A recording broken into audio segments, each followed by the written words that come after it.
All right, so this morning we are going to go over the Giving Grove Holistic Pest Management. Basically, what this is a little bit about how we manage insects and fungus in the orchard through the holistic method. We will also be talking about spraying, mixing, and various precautions. We'll also be discussing insects and diseases and other fruit tree sprays that you'll need to be using throughout the growing season. What we mainly use for our project guide, and this is more than just for insects and pests, but this is for fruit tree selection and soil biology, is we use Michael Phillips Holistic Orchard. This guide, really, it's a good comprehensive guide to tending an orchard biologically and organically, a philosophy that we heavily believe in here at the Giving Grove. So one thing that Michael Phillips talks about is the holistic spray. And this is a spray that is applied 4 times in the spring, and it is a mixture of 3 main ingredients. The neem oil, which is a product off of the neem tree. It is a natural insecticide that basically interrupts the instars, or the life cycle of the insect.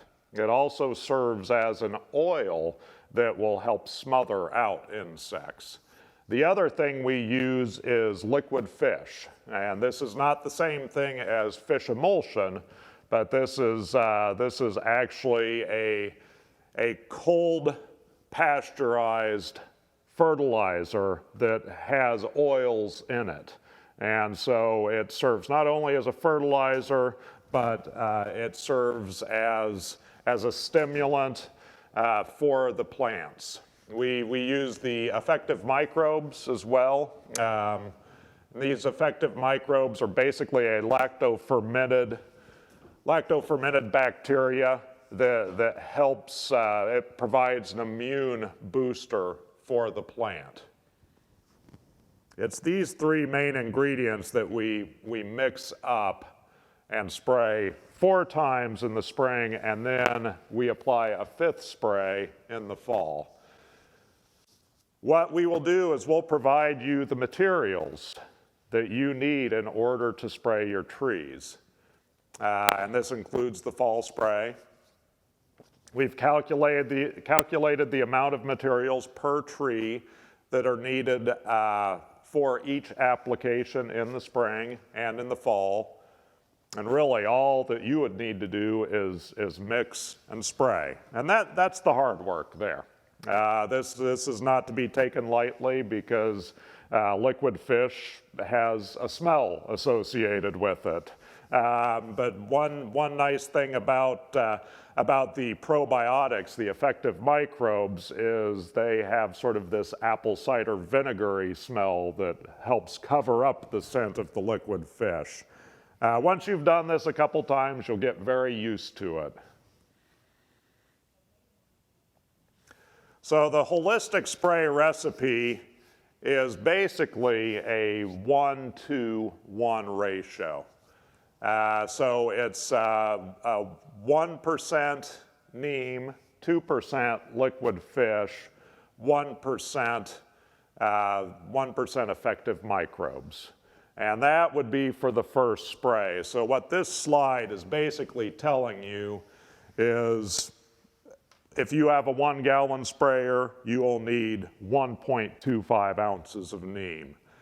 The tablespoon of soap, what that does is it helps break down the oils in the neem, and so it helps emulsify it a little bit more in the water. The other thing with neem is at 60 degrees and below, neem gels.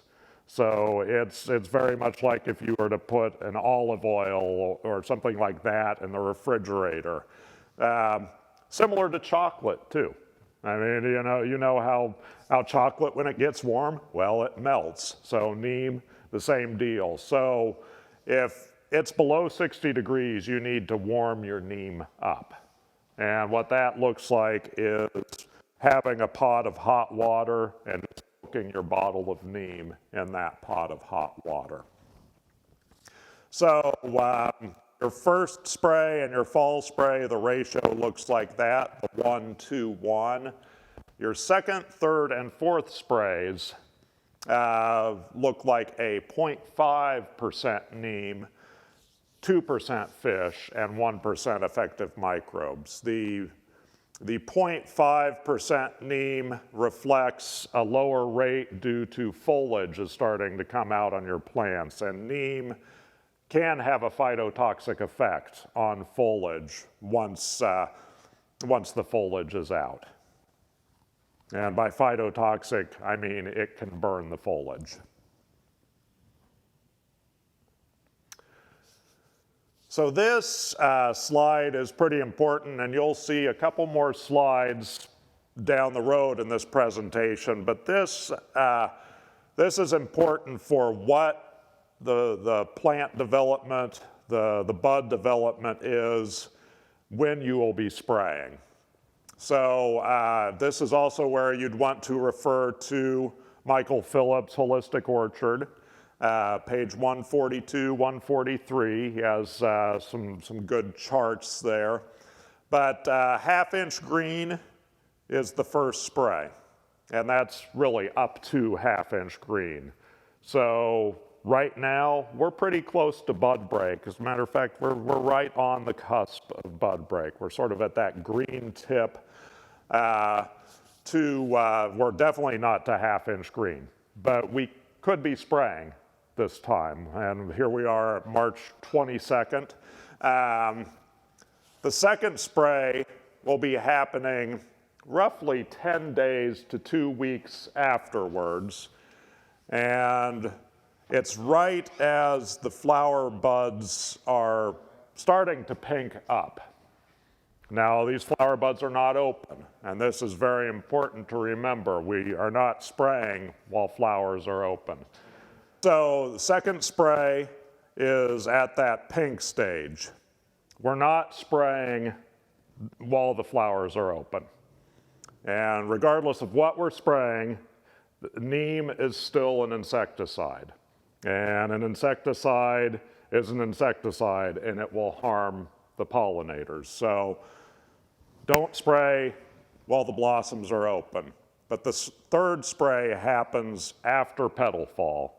And petal fall is one of these things that's going to happen for about a week or so. You know, the flowers open, flowers will stay open for a week, 10 days, and they'll slowly kind of drop those petals. We want to make sure that a good 95% of those petals are off that tree before we apply that third spray. And then the fourth spray is going to be roughly 10 days to 2 weeks after that petal fall. And notice second, third, and fourth sprays are that 0.5% neem. This is just another way to look at this. Once again, you have sort of your 1 gallon, 2 gallon, 4 gallon sprayers. These are all pretty conventional sizes for sprayers. So determining your batch size, and we have done that through some formulations. Combine the neem with soap, stir vigorously, and also add a little bit of hot water while you're stirring so you can really mix it. Add your liquid fish, add your effective microbes, and add the neem to a sprayer, and then add warm water to the sprayer. And that is very key once again because the neem gels up, but also we have to think about the time that we're spraying. You know, the ambient air temperature is going to be in the 50s to 70s. So So the air temperature is kind of working against us, and so is our water temperature if you're just going to turn on the tap and use cold water. That's going to be water that's easily in the 50s, so you definitely have to add warm water to your spray tank mix. And then once you've got everything mixed up, then you're spraying. And what that looks like is you're covering the branches, you're soaking the trunk, and you're getting on the ground too. And getting on the ground is really important, especially for that first spray. Because what you're doing is you're not only smothering some of the insects that could be pupating down there, and a lot of those insects are, guess what, they're oriental fruit moth and they're codling moth. But you're also helping wake up the biology in the ground by applying a little bit of that liquid fish in there and those effective microbes.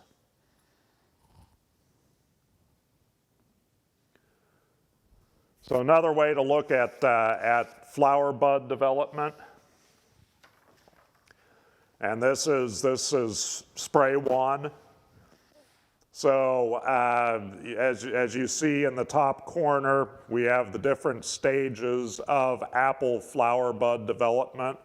You have your dormant, you have silver tip, and we're in between silver tip and green tip here right now.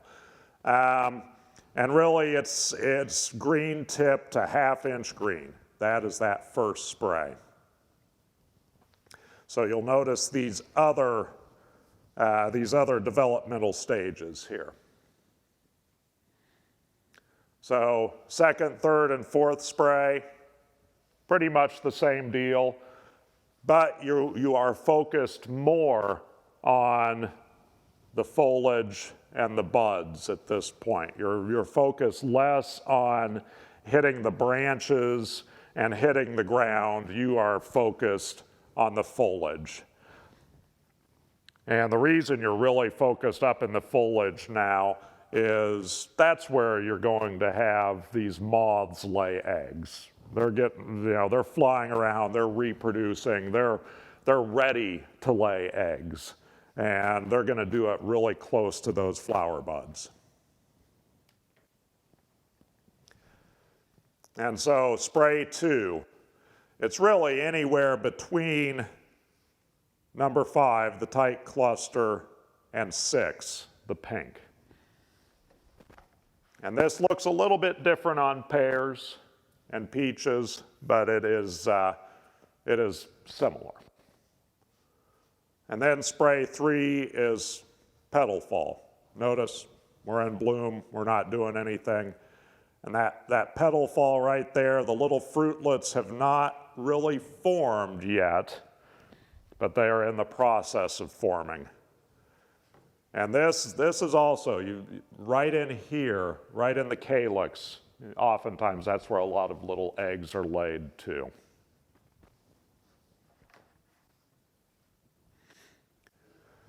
And then that fourth spray is basically going to be after fruit set and probably about 10 days to 2 weeks after the third spray.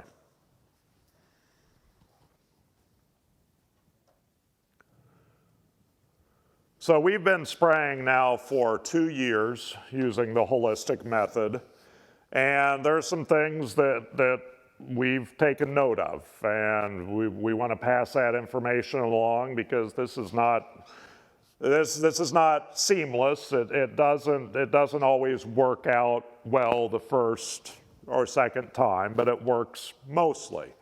And so we learn from our mistakes, and we want you to learn from our mistakes. Potomac pear, one of the pear varieties that we offer, tends to get foliar burn.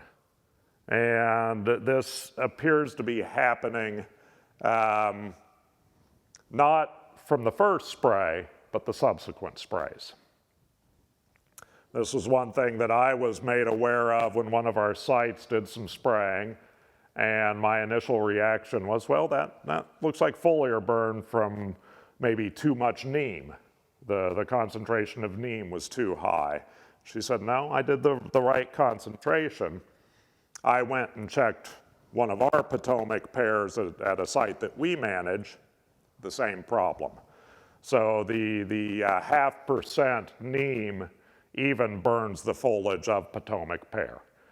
And it's not a problem with any of the other European pear varieties, but it has to do, I believe, with the lineage of Potomac pear.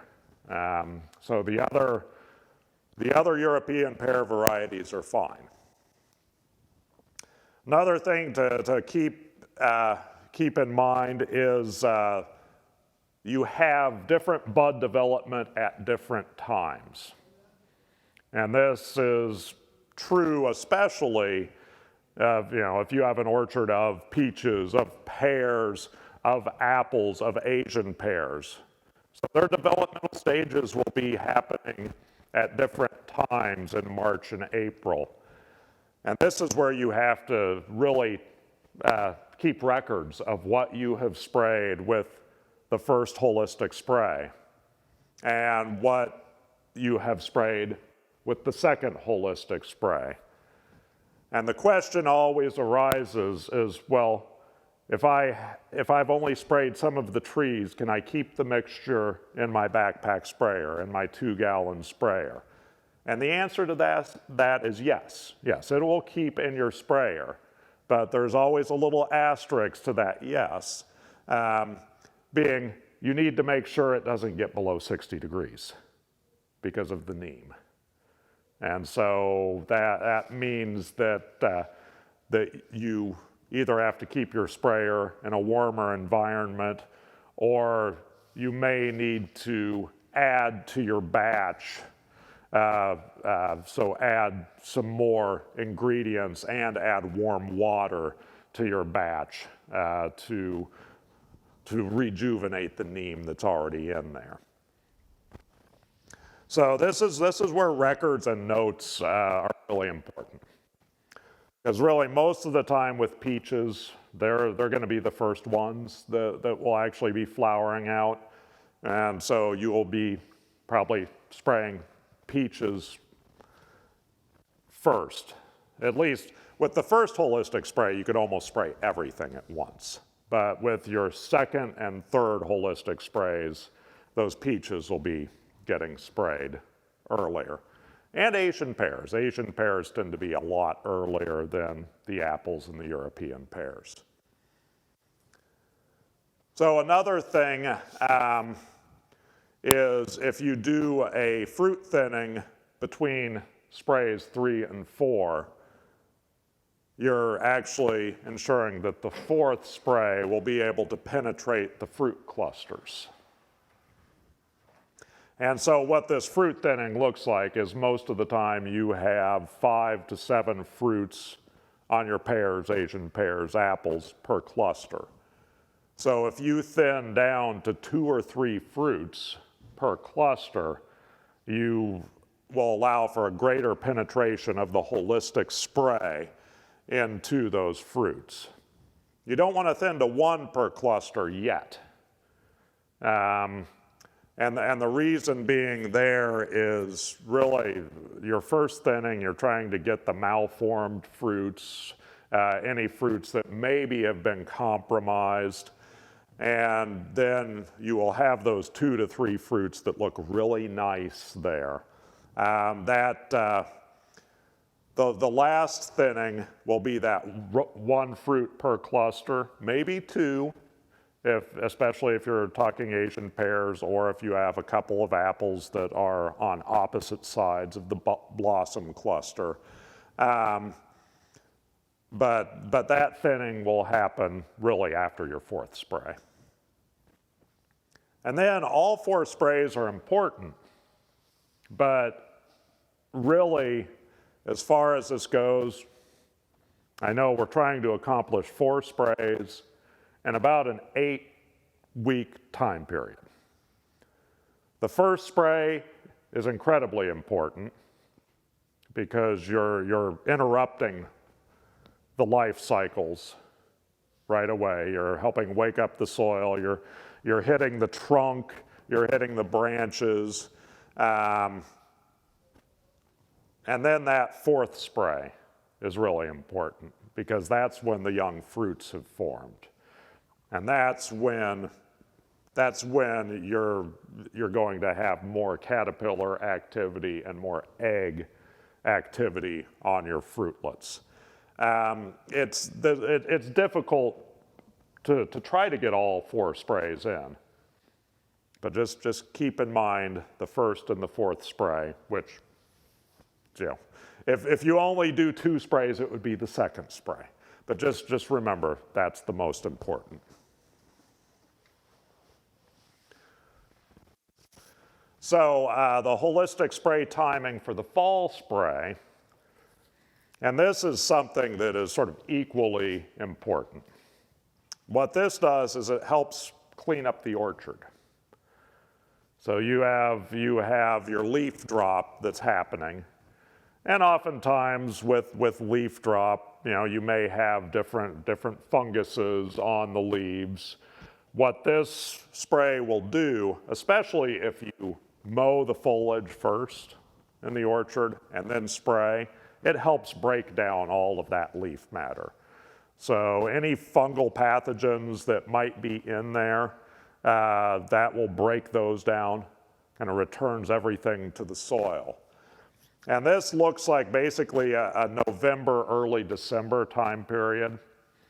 Another thing that you will do too is you'll be coating the tree branches really nicely. So if there are any overwintering larvae, you're also getting any crevices in the bark or in the buds and the fruiting spurs. So you're really getting that whole tree and almost starting as a clean slate for the winter.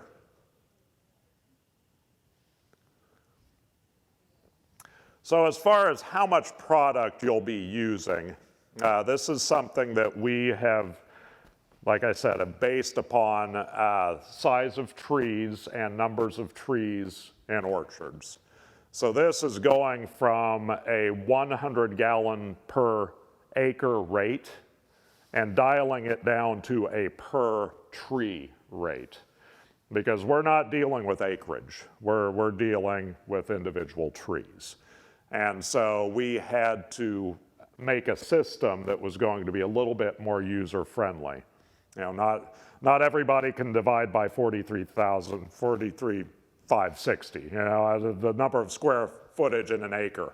So we've dialed that down, and what this looks like is this one site that we manage. For each individual spray that we'll be spraying, it's going to be about 14.5 gallons. And that covers, you know, roughly 56 trees of I guess those trees are now 5 years in the ground. And so in an ideal world, we would have a 15-gallon sprayer. We would mix up that amount of neem, that amount of liquid fish, and that amount of effective microbes.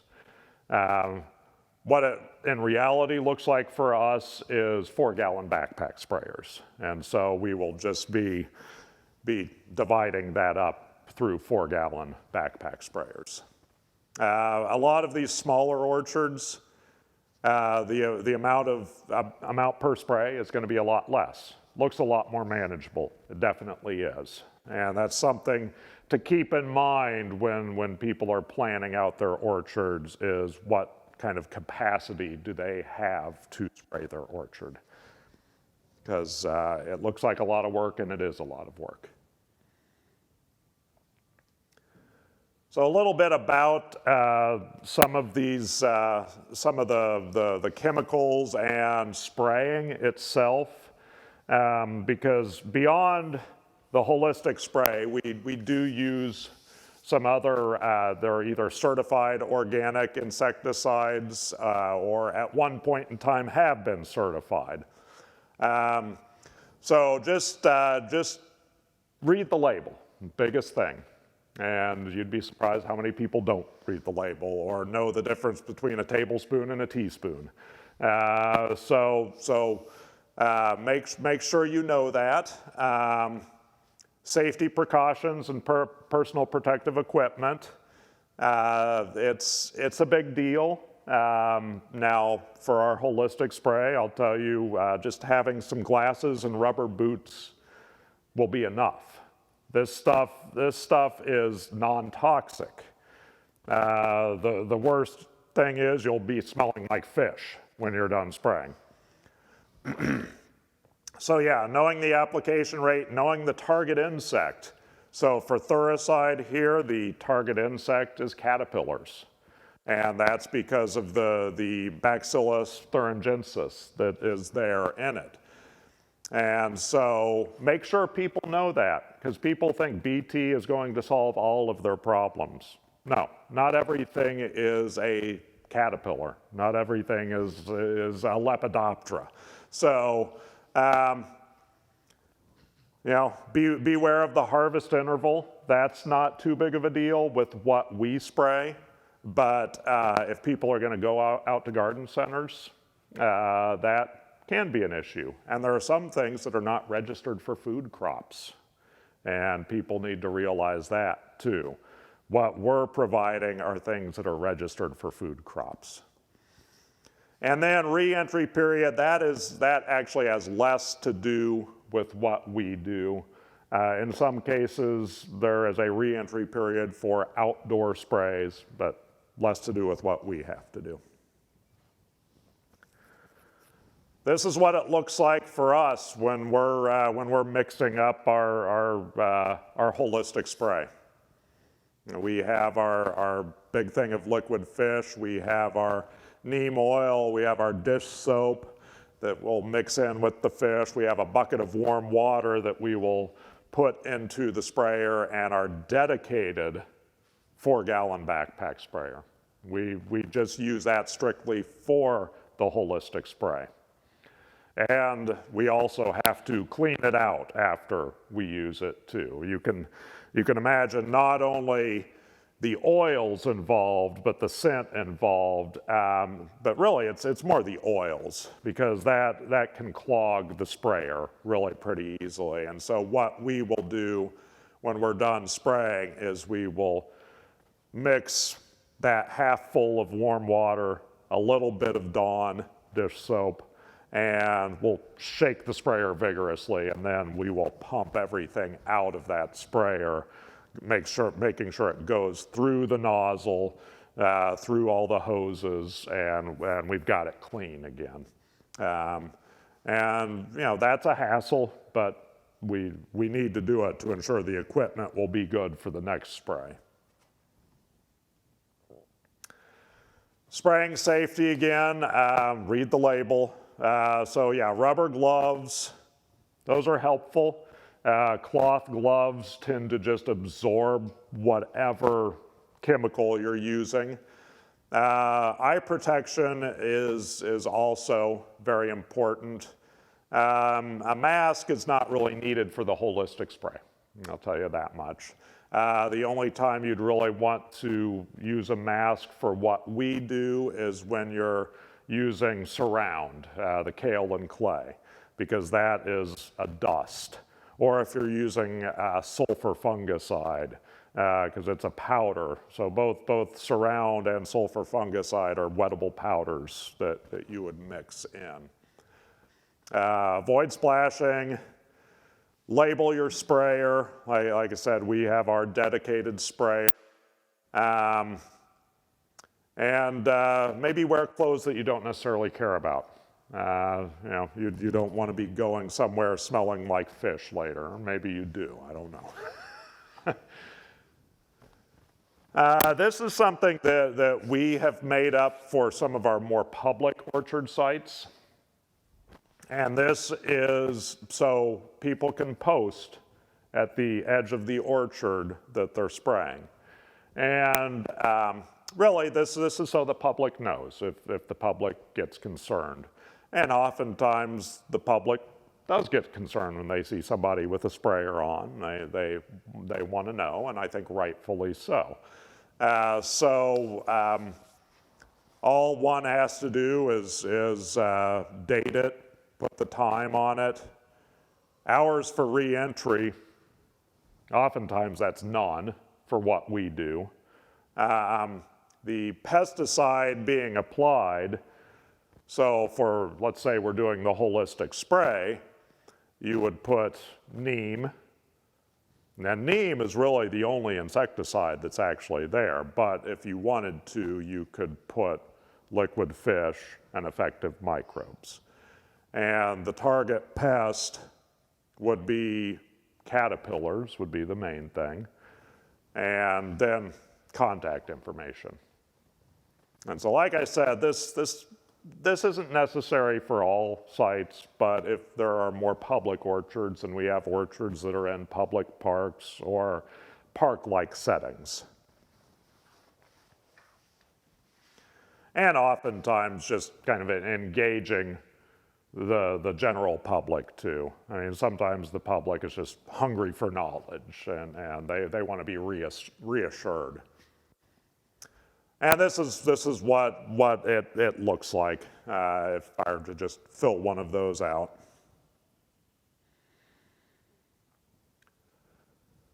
So this gets to sort of the crux of the biscuit a little bit more, the biology and the life cycle of the pests. So this is, of course, for caterpillars. I mean, caterpillars tend to be one of our main fruit pests. Now, there are a lot of other foliar pests. But right now, we're kind of in this exciting stage of in between the pupa and the adult. I noticed some moths flying around just over the past couple of nights. So they're active now. They weren't codling or oriental fruit moth, but they're just moths in general. And so this is the time when a lot of things are pupating right now. Soil temperatures are warming up, and so yeah, they're cracking out of their cocoon. They're flying off, and they begin to mate. And so then once they start mating, then it's time to lay eggs. And so it's at this egg stage and larval stage where the second and third and sometimes fourth sprays are really come into play. And so, yeah, how can we disrupt the life cycle? That's what these sprays are doing.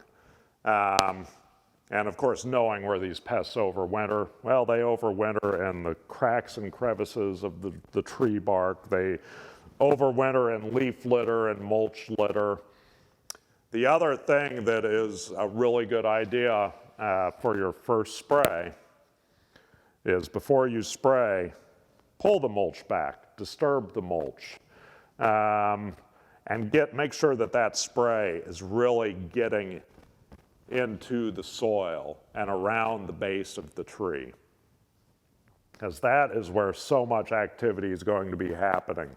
If you have fallen fruits, well, try to make sure those fruits get picked up, but if it's just too daunting of a task, make sure you're spraying where all of those fallen fruits have been or still are, because that's anytime you have a fallen fruit, there's probably somebody that has lived in there and is overwintering either right below the fallen fruit or sometimes in the fallen fruit. So codling moth is one of our fruit pests that we do worry about. Now they tend to hang out in apples more than pears, but they can also ruin the pear party. And so they will, when the eggs are first laid, they're laid right around either the stem or the calyx of the fruit, and the caterpillar will, when the fruits are dime-sized, will start to enter into the fruit. And so we want to interrupt them before they get to that stage. So that's what some of our first sprays of spring will do. And then these have 2 generations. And so once they're done chewing away at your apple, they'll crawl out and they're looking for a place to pupate. And this is normally a June, July time frame. They're looking for dark crevices in which to pupate, and sometimes that is within the apple tree. There's something called bark banding that you can do around the trunks of your apple tree. And what this is taking corrugated cardboard.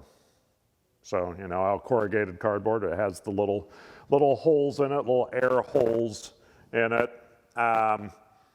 So wrap your apple trunks with this, and they'll crawl down in there looking for a place to pupate. So you leave this on for that 2 to 3 week time period when they're pupating, and then you take it off and you destroy it. Normally, you would just burn it. Now, part of knowing this timing is knowing how far along in the life stage the codling moth larva is. And so that's when you need to turn to some of the degree day modeling. And we're not going to talk about that too extensively here, but that's where that comes into play. So you'll know from the first life cycle, you will have trapped some insects, and then you'll be able to judge how far along those first few moths are as to when that next life cycle will happen. But that's a subject for another class. Oriental fruit moths, this pest is a little bit more problematic for us, only because it has that many more generations per year. So we're talking 5 generations. And just like the codling moth, it's starting to wake up here in the ground right now. And so the adults they'll be emerging very soon. And what the adults will do is once they've mated, they will then start to lay eggs, and where they lay eggs first is actually they don't bother at the fruit so much, but they bother with the tips of the foliage, and particularly peach trees. It's one of their favorites. And you will notice, and you can see this in old peach trees too, where the tips of the branches look a little bit curled up, and there's a little bit of sap that's coming out. That's an old tip strike where an egg was laid, and not every time, but most of the time, there will be a little caterpillar within that tip, and it's just eating away. Those are the little food reserves in there, and it will then crawl out and pupate. And then that second generation is typically the generation that starts on the fruits. And then you have the 3rd, 4th, and 5th generation that will just continue on in the fruits. So, the holistic spray will be used for these guys, but then going forward in the season, spinosad and BT, and you can even combine those if you want to, but I actually would recommend just alternating those sprays throughout the season.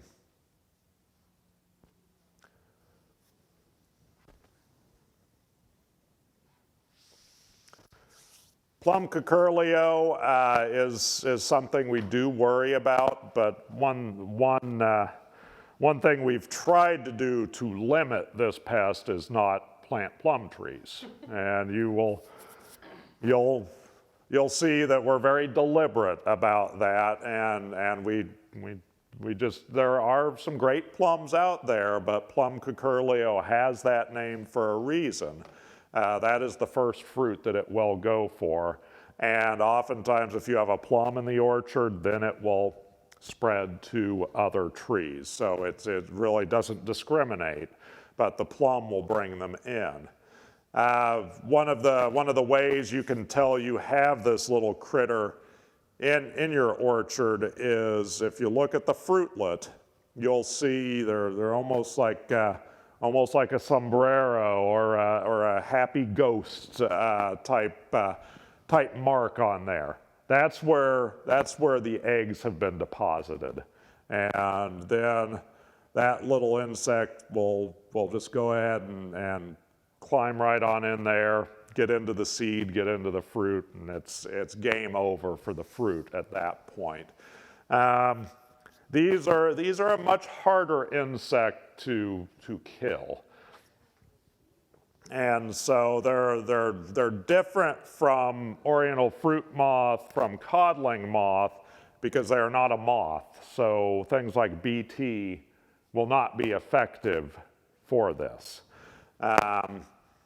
This is a weevil, really, rather than a moth. And so, yeah, they will feed on the buds and on the fruit.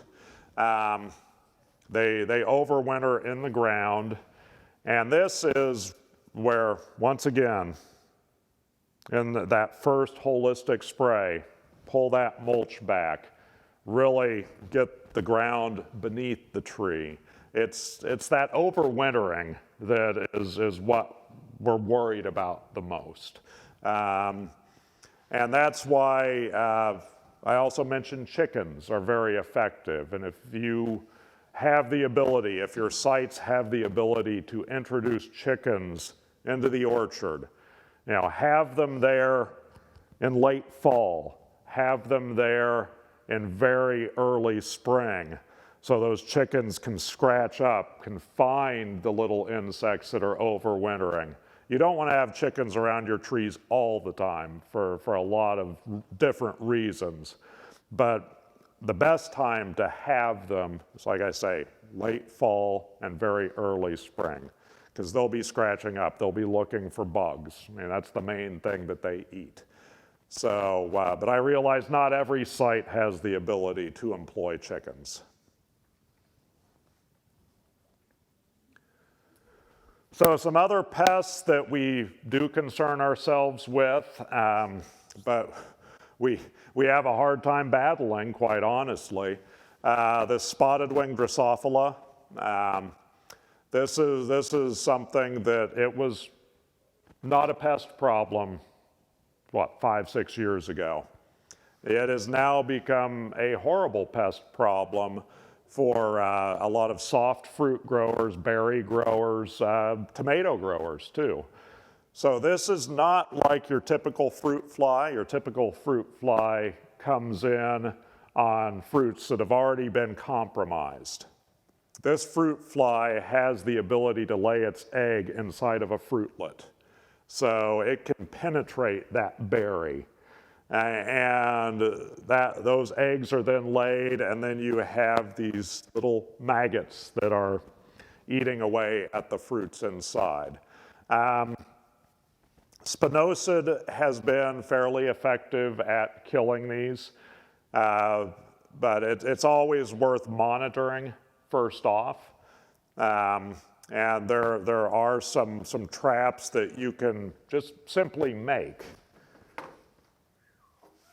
And what these look like are basically they're quart containers. They're quart containers with 3/16 holes drilled in them. And then you have a mixture of yeast, sugar, and water. So just this wonderful smelling stuff that the fruit flies are attracted to. They will fly into the holes, and if you have a little yellow sticky card, that is pretty handy because you can judge, well, you can see what you're trapping in there, and you can see what the pressure is, the pest pressure is in there, and then you'll know that you need to spray your crop. This is really good for, like I say, the small fruit growers, the raspberry and blackberry growers. This insect has at least 16 to 17 life cycles in a season. The other problem with this insect too, it doesn't just feed on berries and tomatoes, but then you have all of the invasive shrub honeysuckle that is throughout our region, and they'll feast on those too. So there is an ample food supply for this insect to keep itself going.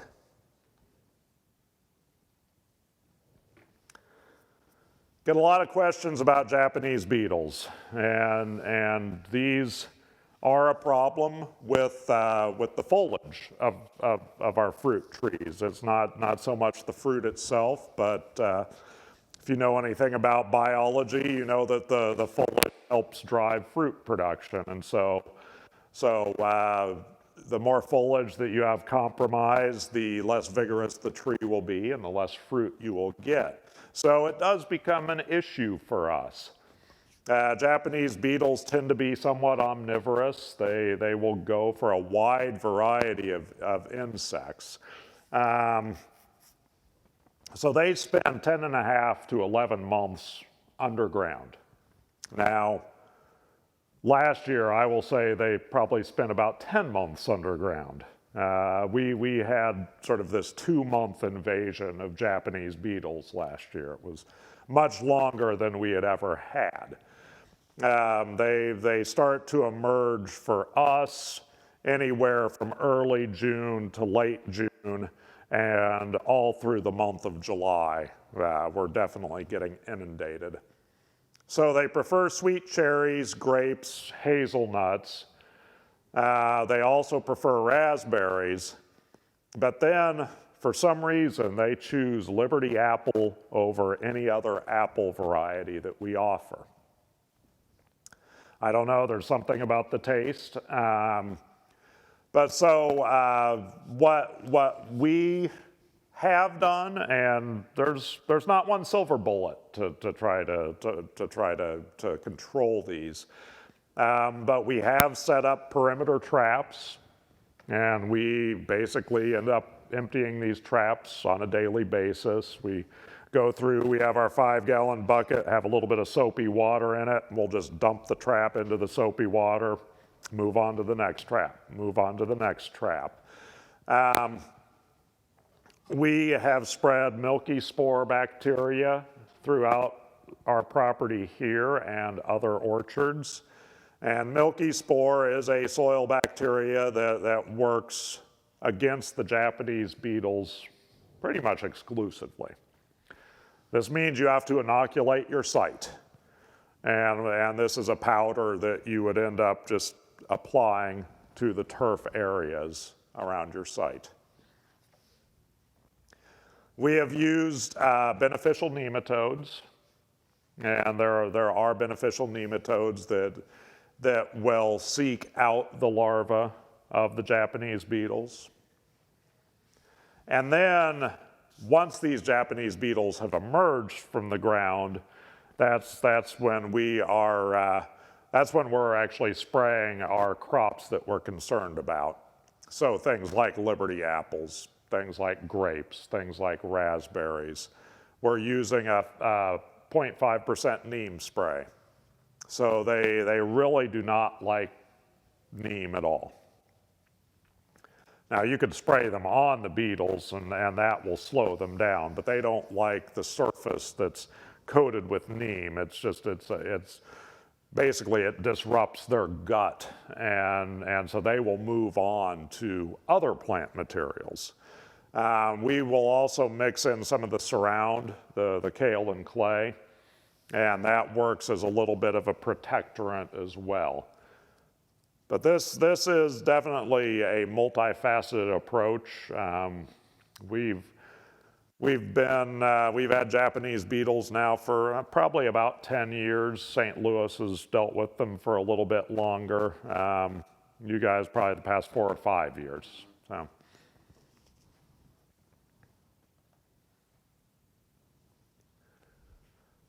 A little bit about some of the sprays that we recommend. The Monterey Garden insect spray is basically, it's a spinosad blend.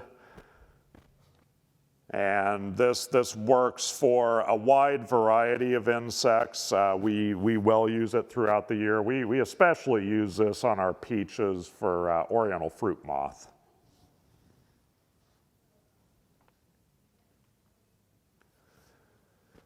BT works exclusively on Lepidoptera, so read that as being moth caterpillars. The little caveat here, doesn't harm beneficials or pollinators, because we always get butterfly gardeners in here. Don't spray this on butterfly plants. That's be they host plants, because it's the caterpillars of butterflies that eat those plants. But with what we're dealing with fruit trees, it's sort of a non-issue. And the way this works is the caterpillar ingests the foliage that has been sprayed, and then the caterpillar dies. The kale and clay, we use this, but it's hard to recommend this for individual orchard sites. It's a difficult thing to spray because it is a powder, a wettable powder. It creates this slurry, and it can clog up sprayers really pretty quickly. So you have to keep this slurry suspended in the water, so you're definitely mixing it around and mixing it really thoroughly. And then you do have to spray. If you have your sprayer full, you just need to use it all, and then clean out your sprayer shortly thereafter, because it will clog things up. But one thing that this does, so it forms a film on the plants, and you'll see from the photo, it basically turns everything white. So it will turn everything white. It basically creates this environment that is hostile to a lot of insect pests. So they'll get on this, and they'll get this this white powder on their feet or whatever body part, and they fly off. Like that. This is not familiar to me. So we will use this for protecting apple trees. We'll use this for protecting apple trees, for young fruit. We will use this on peach trees. The caveat about using this on peach trees is because peaches have such a fine fuzz on it. We only use this at the very early stages of peach production. So when the fruits are basically nickel to a little bit larger size. If you use this any later, you will have kale and clay residual on your peaches. It's not an issue from an eating standpoint, it's just an issue from a visual standpoint. And oftentimes after really heavy rains, you do have to reapply, but really those have to be very heavy rains. Gentle showers, this stuff stays on. So this is really a good product, but it does require, it's a dusty mixture and it's a messy mixture. And so it's not as user-friendly. This is really user-friendly here, the barrier controls, but it's also very time-consuming, and if you have an orchard of 20 trees, putting nylon footies on 150 fruits on 20 trees, well, you can imagine the labor that that would take. If you have 1 or 2 trees, this is great. This is a beautiful no-spray method right here. These nylon footies are readily available, and you would tie these on to the fruits when they're about nickel-sized. So you just put it right over the fruit, tie it right over the stem, and there, your fruit is protected. And this would be good if, at schools, for example, and you could even get the kids to do that. And it's a wonderful, like I say, no spray method.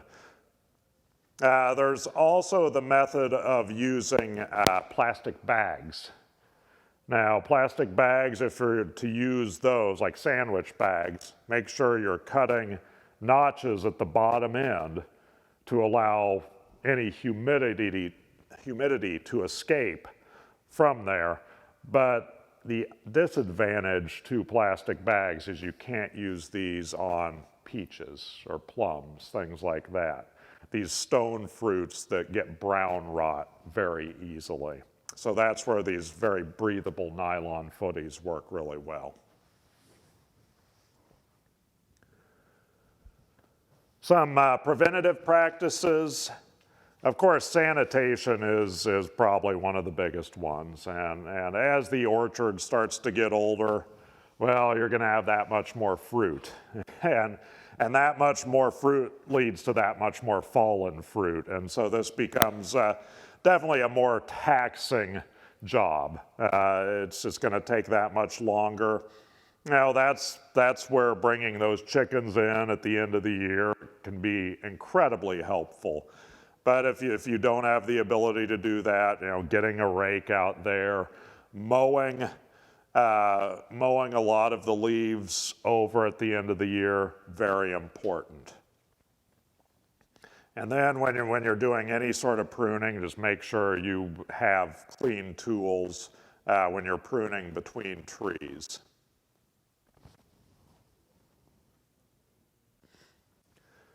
A little bit about some of the funguses and diseases that we will face out there in the orchard.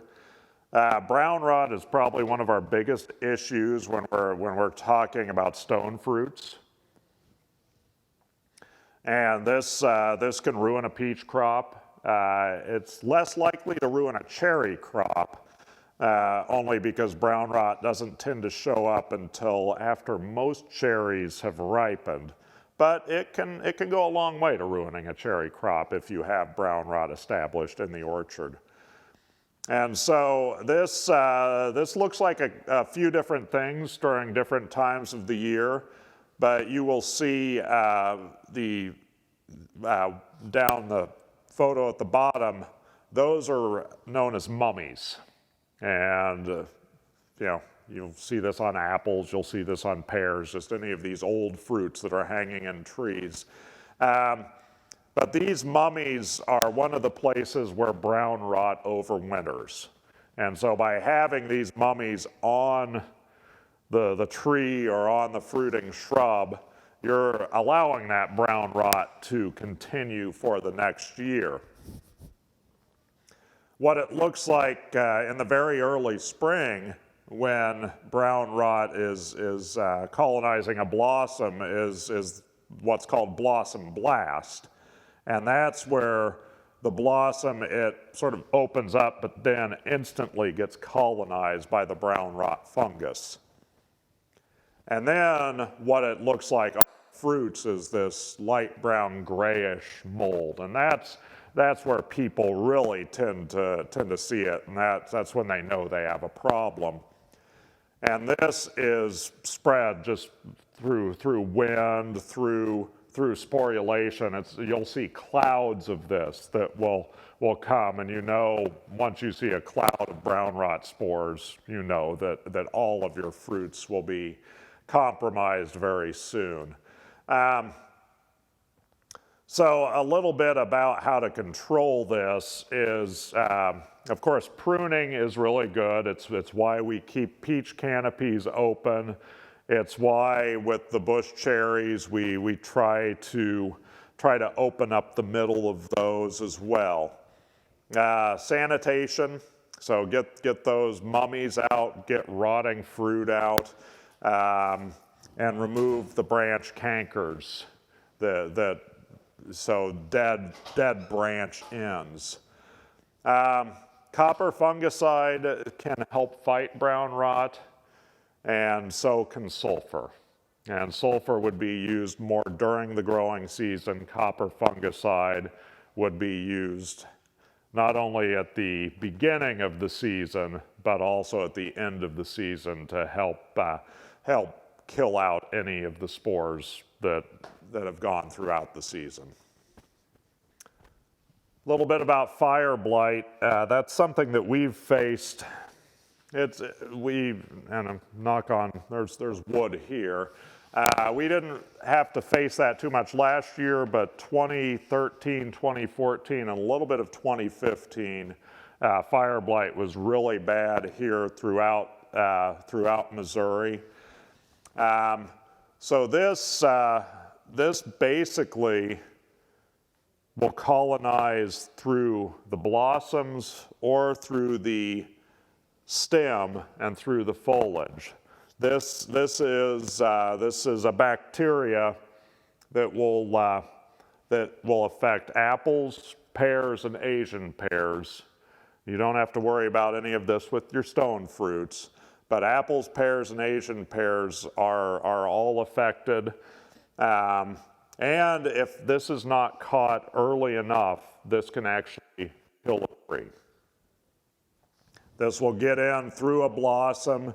It will spread to the tip growing end, and then it will work its way backwards through the twig, into the branch, into the trunk, and then within a matter of 3 weeks, if this is left unchecked, you may have a dead tree. So it's really important being able to know how to identify this. And one of sort of the most telling signs is right around May to June. If you see the ends of a twig that have sort of a shepherd's crook, or it looks like somebody took a torch to them, that is fire blight. And then as you look further down and you look on the twig or you look on the branch, and if you see sunken cankers, so sort of a blackened area on the branch, and you see that the little twig next to that branch is dead, that is fire blight too.